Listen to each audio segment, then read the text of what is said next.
Hello and welcome to a quick look at some of the enhancements to lighting in Arma 3. Of course, lighting itself is quite a general topic, so what we'll do is pick out a few elements and identify some of our favourite improvements, kicking things off with the day-night cycle. Now, this alone isn't a new feature for the Arma series, but it is worth mentioning that the progression of time can completely change the complexion of a scenario, and definitely, it's a big part of the sandbox potential of our games. Something that is new, however, is the enhanced richness of the nighttime scenes. The improvement to the way the engine handles HDR has enabled us to overhaul the feeling of darkness in Arma 3. Vehicles particularly take on a whole new complexion, and the detailed ground surfaces really come into their own, casting this kind of light.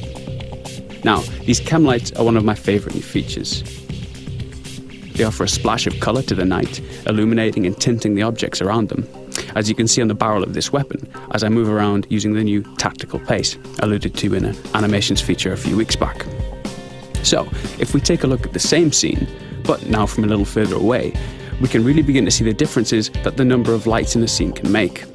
The flashing lights there are from a chopper, and the sweeping beam is its searchlight. Moving further out still, we're able to keep the whole structure of the airbase in the scene, which you might imagine is great for navigation or indeed acquiring targets. In our Stratus showcase, we saw a glimpse of the new muzzle flashes. Now let's take a look again, this time using something with a little more punch.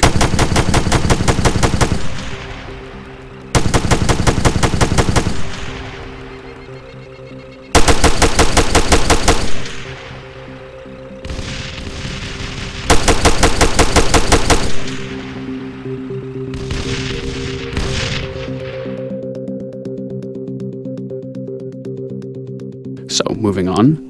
Yes, for those paying attention, we're not underwater quite yet, but what you're seeing here is a peek at some of the content we've prepared for the presentations at this year's E3. If we hop across to our elite Tier 1 operator, we'll jump into our diving showcase. This section demonstrates a number of new features, but of course here we're most interested in the lighting. Looking past the fish and through the surface, we can see the clouds and the underwater shading effects on the surface of rocks, seabed, etc.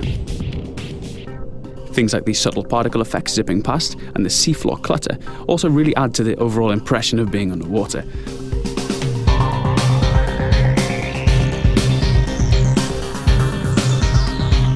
Okay, skipping ahead a little, we can spot some of the underwater mines. A wreck, obligatory tuna fish, an STV just to the left behind that rock, and of course some Op-4 divers.